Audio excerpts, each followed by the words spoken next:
Hello, good morning dear students. आप सभी कैसे हैं? आशा करते हैं आप सभी ठीक ही होंगे। तो चलिए अब आज का टॉपिक शुरू करते हैं। आज का टॉपिक भी क्लास 11th के लिए फिजिक्स में ही रहेगा, जो कि हम लोग पिछले कई एक सेशन में देख चुके हैं। विस्कोसिटी से रिलेटेड बातें हम लोगों की चल रही हैं।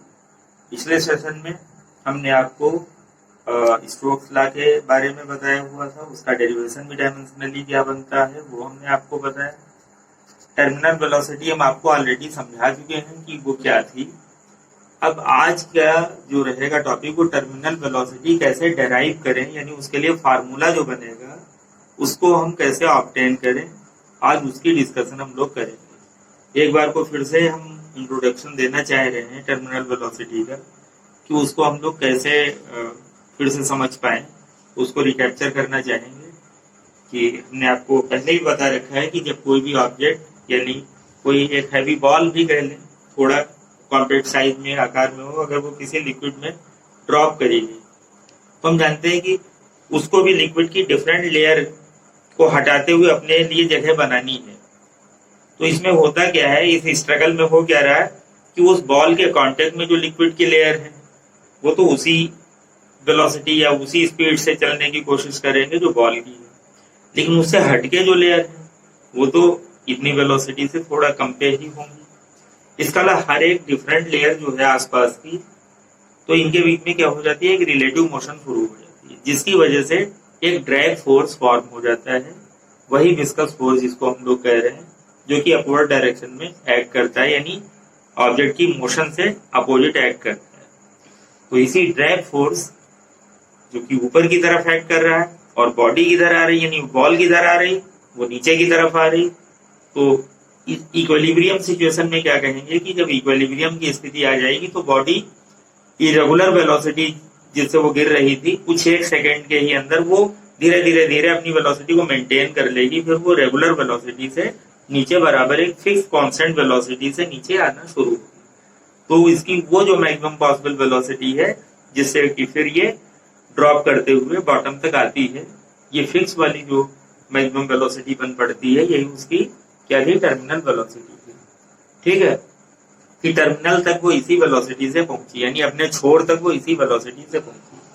हमने आपको टर्मिनल वेलोसिटी समझाते समय किसी पिछले सेशन पे हमने आपको ये भी क्लियर किया था कि जैसे इरेगुलर वेलोसिटी होती है, इसको आप कैसे फील कर सकते हैं। आप दूसरे तरीके में ऐसे आप जान लें कि जैसे जब पैरासूट वगैरह से कोई पायलट या जो भी ड्रॉप करता है ऊंचाई से, तो तुरंत ही पैरासूट उसका ओपन नहीं हो जाता है। कुछ एक शुरुआत के सेकंड तक वो क्या होता है, फ्री फॉल, बिल्कुल जैसे कि हम आप कहीं ऊंचाई से गिर पड़े या गिर रहे हो, फ्री फॉल जैसा, वैसा उसके साथ भी होता है। और कुछ एक ही सेकंड के अंदर वो एक पूरा सिस्टम है, साइंटिफिकली हम कह सकते हैं कि कुछ एक सेकंड के अंदर वो पैरासूट का सेक्शन जो है वो जो भी कह लें कैनवास या वो जिस कपड़े से बना हुआ है जैसा भी, वो ओपन होना शुरू होता है छाते के जैसा। तो अब उसके ओपन होने पे क्या होता है, उसके अंदर में एयर आनी शुरू होती है बाहर की, धीरे धीरे। अब एयर पहले तो कम आ पाई, तब तक वो बंदा ज्यादा स्पीड से नीचे आ गया। जैसे जैसे एयर अंदर कैप्चर कर गई ज्यादा से ज्यादा, अब उसकी स्पीड पहले से क्या हो जाएगी, धीरे धीरे एक स्लो होते हुए एक फिक्स पे आ जाएगी। अब वो जो फिक्स वेलोसिटी है जिसी से अब उसको नीचे आना, अब कम ज्यादा नहीं रह जाएगी कि फिर वो धीरे और तेज हो रहा है। शुरुआत में वो डिस्टर्ब वेलोसिटी के साथ था, इरेगुलर थी, बट आफ्टर फ्यू सेकेंड ही और सी एनीवे जो भी इस तरीके से ड्रॉप कर रहे हैं gets the fix constant velocity, और फिर वो उसी कांस्टेंट वेलोसिटी से नीचे तक आता है। तो यही जो कांस्टेंट वेलोसिटी यहाँ पे बन पड़ी, ये समझ लें कि यही टर्मिनल वेलोसिटी है। तो ऐसे ही किसी लिक्विड में अगर बॉडी को ड्रॉप करें उसके साथ भी हम ये बात कह सकते हैं। तो चलिए इसको समझ लेते हैं कि calculation of terminal velocity when a body is falling in a liquid. तो सपोज कर लें there is a jar, beaker, जो कुछ भी कह लें, इसमें एक स्फेरिकल बॉल या हमने कोई मेटेलिक बॉल ले ली। ठीक है, अब क्या क्या सिचुएशन मान के चल रहे की डेंसिटी ऑफ बॉल इज, इसकी एक डेंसिटी होनी चाहिए, यानी इसकी डेंसिटी हमने क्या ले ली, रो, जो कि पी जैसा बना, और रेडियस इसकी स्मॉल आर हो गई बॉल। फिर दूसरी बात, ये लिक्विड है कोई, ये जो भरा हुआ है ये लिक्विड है, तो इसकी डेंसिटी भी होनी चाहिए। तो डेंसिटी ऑफ लिक्विड इज, ये रहा सिग्मा, ये सिग्मा है। और ये लिक्विड जो है इसकी डेंसिटी सिग्मा हो गई, तो इसकी अपनी कोएफिशिएंट ऑफ विस्कोसिटी भी होनी चाहिए ना, जहाँ ड्रैग फोर्स लगेगा। तो coefficient of viscosity of liquid वो हम लोग एन जैसा यानी ईटा होती है उससे लिख रहे हैं। तो coefficient of viscosity of such liquid is eta.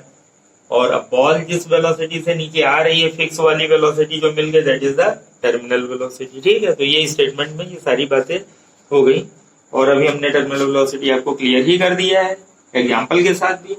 फिर भी उसको हम एक बाउंडेड डेफिनेशन में लिख लें कि जो फिक्स डेफिनेशन बनती है उसमें क्या, it is the maximum constant velocity acquired by a body while falling freely in a liquid.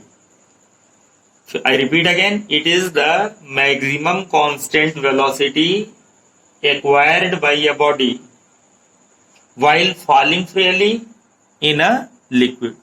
जब फ्रीली फॉल कर रही हो कोई भी बॉडी किसी लिक्विड में, तो उसके द्वारा जो एक कांस्टेंट वेलोसिटी बिल्कुल मैक्सिमम कह दो कि अब इससे कम नहीं बढ़ेगी, अब इसी वाले से नीचे आएगी, तो मैक्सिमम कांस्टेंट वेलोसिटी वो जितना प्राप्त कर लेती है, एक्वायर कर लेती है, तो यही कांस्टेंट वेलोसिटी क्या है, ये टर्मिनल वेलोसिटी कहलाती है। ठीक है, तो अब लेट में तो स्टेटमेंट में ये चीज आई जाएगी, let the radius of ball is small r हम लोग बोल देंगे, density of the material by which the ball is made up of वो रो हो गई, और density of the liquid in which the ball is falling is sigma, and the coefficient of viscosity is eta, and the terminal velocity of the ball by which it is coming downward, that is small v। ठीक है, if the terminal velocity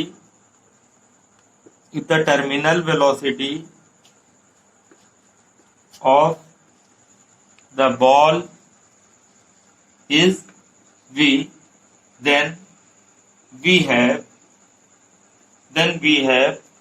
क्या है कि इस पे दो force इस पे एक्ट करेंगे।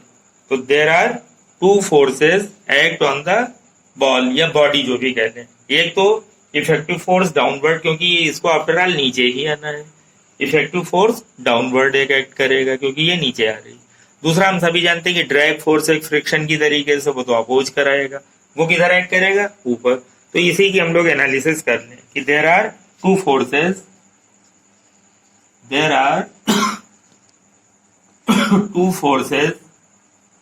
Act on the ball. फिलहाल यहां लिया है, तो आप बॉडी भी कह सकते हैं, ऑन द बॉल। पहला इफेक्टिव फोर्स में भी हम बोल रहे हैं net effective force, net effective force acting किधर, डाउनवर्ड। एक तो ये हो गया डाउनवर्ड, क्योंकि बॉल किधर आना है, नीचे आना है। सेकेंड हम क्या बोलेंगे, अच्छा इसको हम कैलकुलेट भी कर लें कि नेट इफेक्टिव फोर्स जो डाउनवर्ड लग रहा है वो कितना होगा। भाई फोर्स इज इक्वल टू किस रूप में होता है, वेट, है ना, वेट यानी डब्ल्यू के फॉर्म में, और डब्ल्यू किस फॉर्म में होता है, mg के फॉर्म में, है ना, mg के फॉर्म में। और मास खुद किस फॉर्म में होता है, वॉल्यूम इंटू डेंसिटी। तो आप हमेशा ध्यान रखें कि m इज इक्वल टू जो होता है वॉल्यूम इंटू डेंसिटी होता है। कहीं भी जनरली अगर डेंसिटी को अगर हम लोग इसे कह रहे हैं vd, तो m is equal to vd हम लोग लिखते हैं। और v को अगर और खोले तो हम v को वॉल्यूम को एरिया इंटू हाइट भी कह सकते हैं, इस तरीके से भी चल जाता है। तो फिलहाल m इज डब्ल्यू जो वेट है उसको mg लिखा, और मास जो m है तो m की जगह वॉल्यूम इंटू डेंसिटी होनी चाहिए। तो वॉल्यूम का तो v हो गया, डेंसिटी का d तो लिखेंगे नहीं।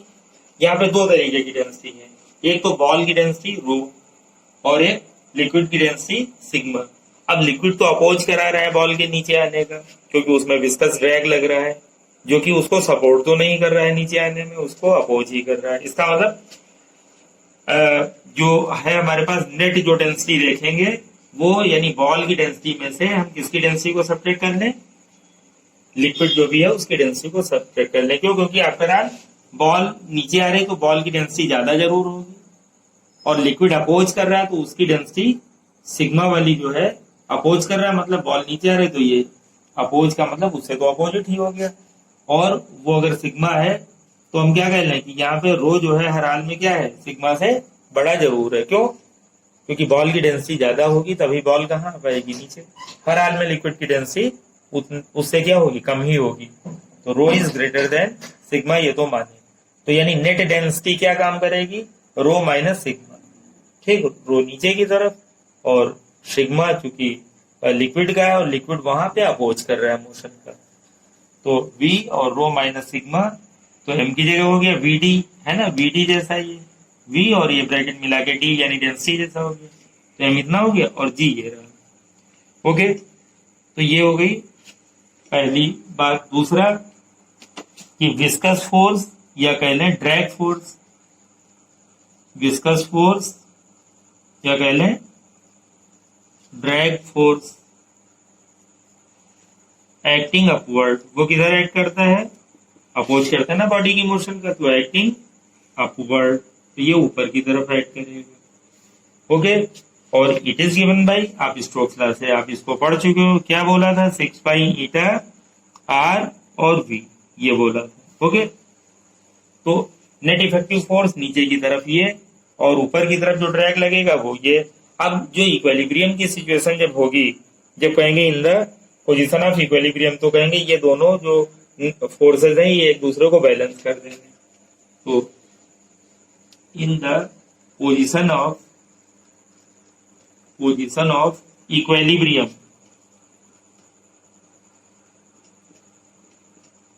in the position of equilibrium, both the forces balance each other, यानी ये एक दूसरे को बैलेंस कर लेंगे in the position of equilibrium. इसका मतलब इन दोनों को एक दूसरे के बराबर हम रख दें कंपैरिजन में। तो एक तरफ तो ये वाली वैल्यू डाल दें 6 पाई ईटा आर बी, और दूसरी साइड में v और रो माइनस सिग्मा और स्मॉल जी, यानी बैलेंस कर दी। अब और अगली लाइन देखें, 6 पाई ईटा आर वी, ये v वेलोसिटी वाला v है और ये v वॉल्यूम वाला कैपिटल है। अब इसकी वैल्यू हमें डालनी पड़ेगी। देखें बॉल कैसी ले रहे हैं, स्फेरिकल, इसका मतलब बॉल का वॉल्यूम हमको लिखना है तो स्फेयर का वॉल्यूम इसकी जगह लिखना पड़ेगा, और स्फेयर का वॉल्यूम क्या होता है 4/3 पाई आर क्यूब, क्योंकि आर रेडियस ले रखी है। बाकी ऐसे चलेगा रो माइनस सिग्मा और ये स्मॉल जी। अब जो कैंसिल हो सकता है हम लोग उसको काट दे। देखें यहाँ 2 3 जा 2 2 जा कैंसिल हो गया, और आर क्यूब है, एक आर है, तो एक आर कट जाएगा, यहाँ पे आर स्क्वायर रह जाएगा अभी भी, है ना। तो अगर v देखें तो v की वैल्यू आ जाएगी हमारे पास 3 नीचे जाएगा, 2 तो ऊपर लिखा ही है, तो हमारे पास आ जाएगा 2/9, है ना, 2/9, और क्या नीचे आ जाएगा, ईटा नीचे आ जाएगा, है ना, 2/9, और अपने पास क्या और कट जाएगा, पाई भी कट जाएगा। ठीक है, ये आप कैंसिल करके देख सकते हैं रफ में। तो हमारे पास भी आ जाएगा 2/3 ये, और 3 ये वाला आ जाएगा 9, और नीचे क्या आ जाएगा, ये ईटा, ये जो है विस्कोसिटी कोएफिशिएंट, ये भी नीचे आ जाएगा, इतना नीचे आ गया। और बाकी ये आपके पास जैसा था वैसा रहा, और आर स्क्वायर भी अभी एक रहेगा, उसको चाहे हम यहीं पे लिख लें या ब्रैकेट क्लोज करके उसके बाद लिख सकते हैं।